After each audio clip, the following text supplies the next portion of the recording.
Olá, estamos de volta nesse podcast riquíssimo, preparando a Páscoa do Senhor com o Padre Cláudio Correia.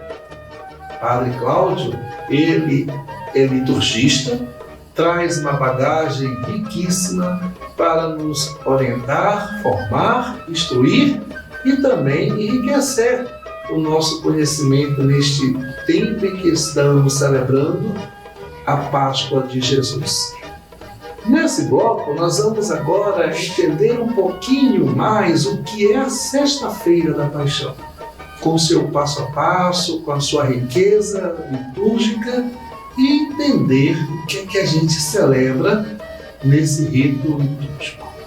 Padre Cláudio, mais uma vez, então, o que é a Sexta-feira da Paixão? E o que é a Sexta-feira da Paixão? Pois sim, é dia de dor? É dia de luto? É dia de tristeza? Não. Nós celebramos a paixão redentora. É a entrega, é a oferta. Este dia, a gente faz a memória deste grande sacrifício redentor. A gente faz a memória deste acontecimento de salvação.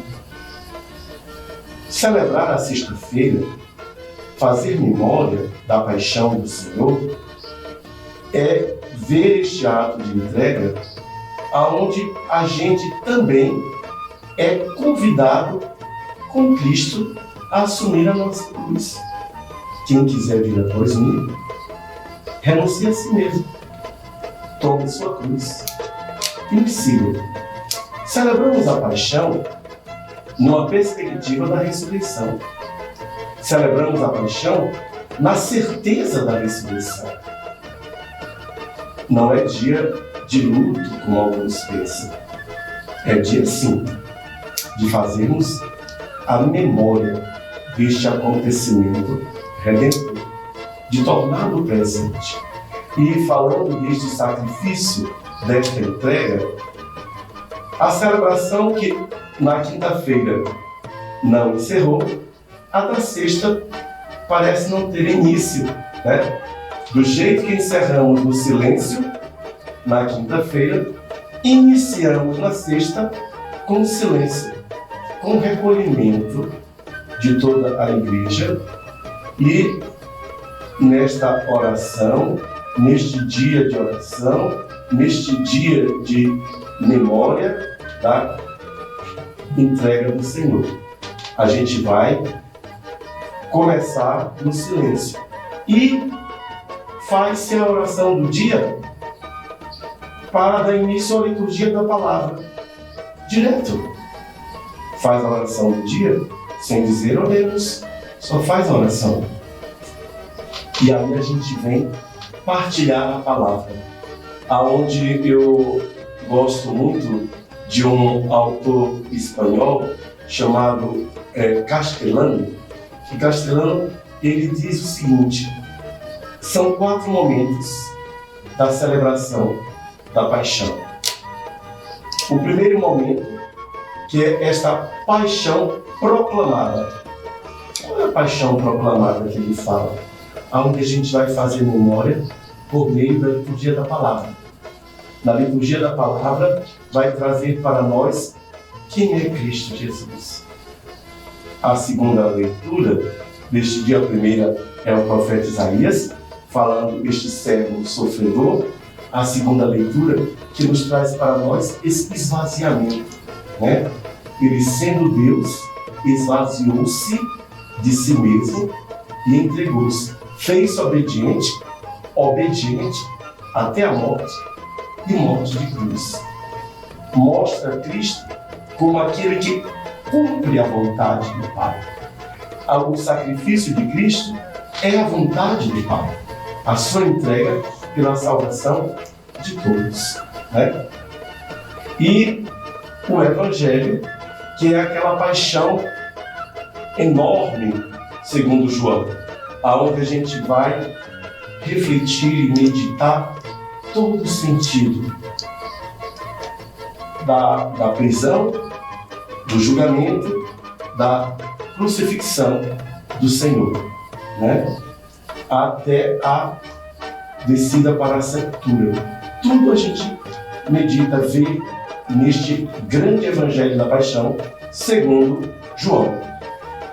Aí a gente passa para um outro momento desta mesma celebração da paixão, que o nosso autor que eu falei, Castelano, ele vai chamar da paixão invocada.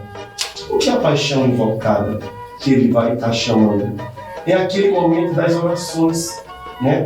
A oração universal chamada, onde a igreja é chamada nesse dia a orar, e vai orar pelos vários sentidos que apresenta o verdadeiro modelo daquilo que a gente chama de oração da Assembleia.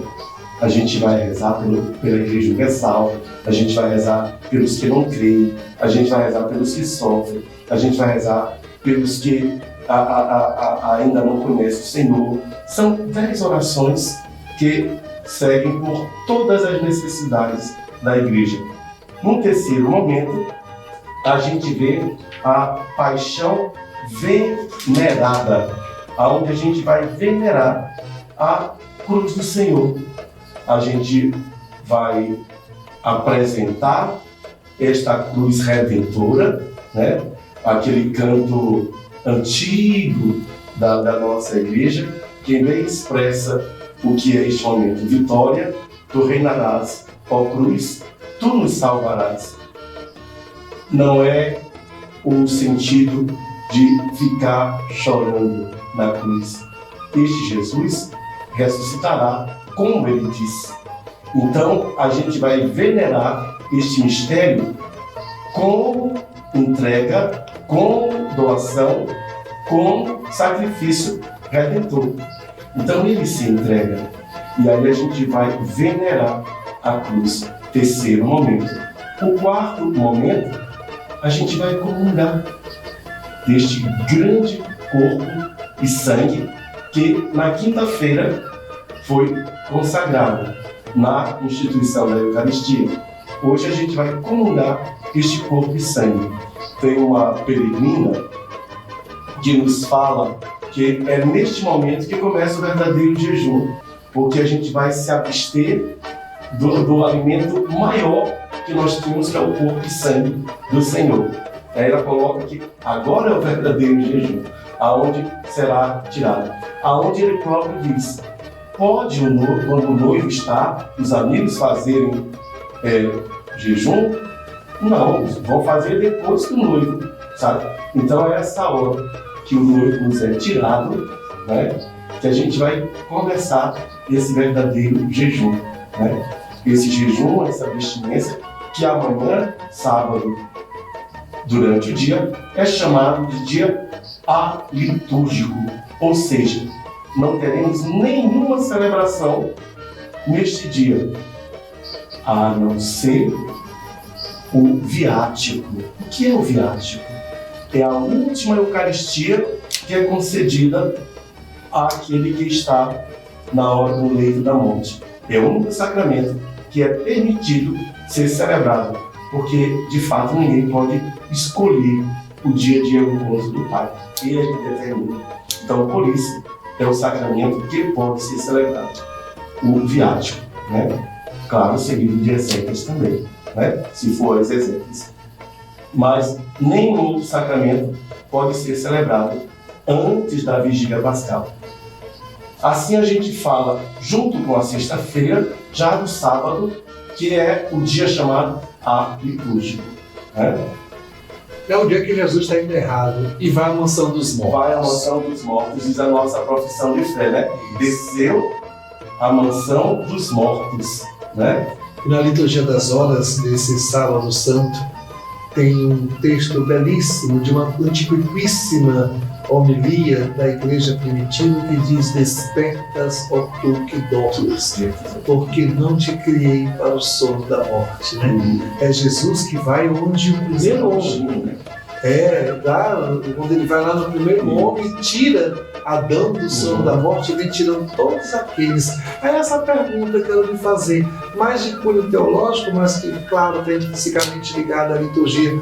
Aqueles que viveram antes de Jesus recebem também a salvação da ressurreição e da paixão e morte do nosso Senhor? A nossa fé diz que sim, né?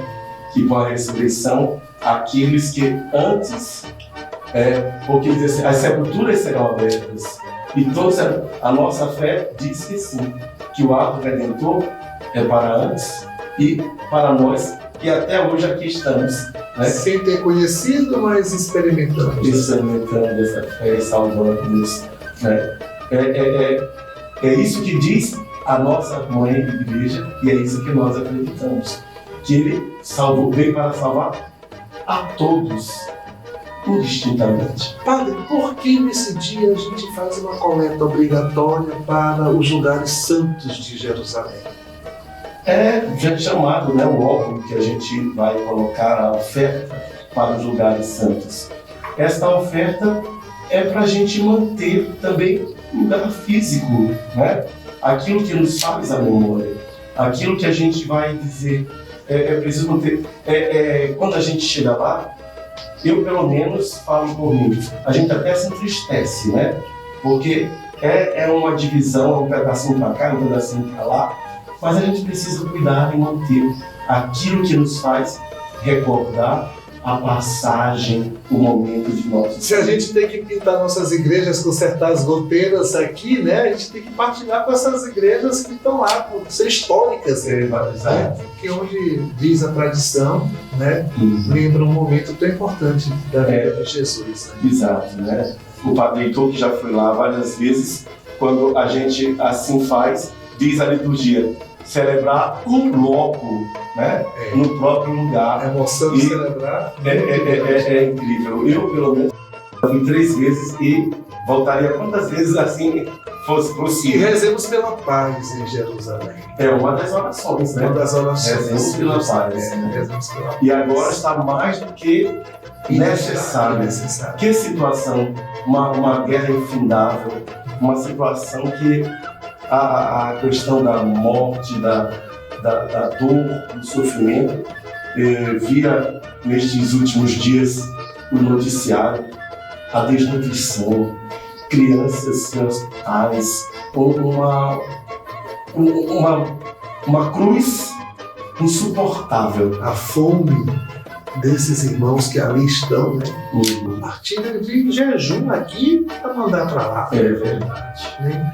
Pois é, Padre, então a gente fecha a Sexta-feira Santa, né? E a gente vai para outro intervalo, voltando para fechar a nossa, né, reflexão com o Padre Cláudio Correia sobre o sábado na Vigília Pascal, não mais de dia, mas agora à noite, na Vigília, e o grande domingo de Páscoa. Daqui a pouquinho a gente volta.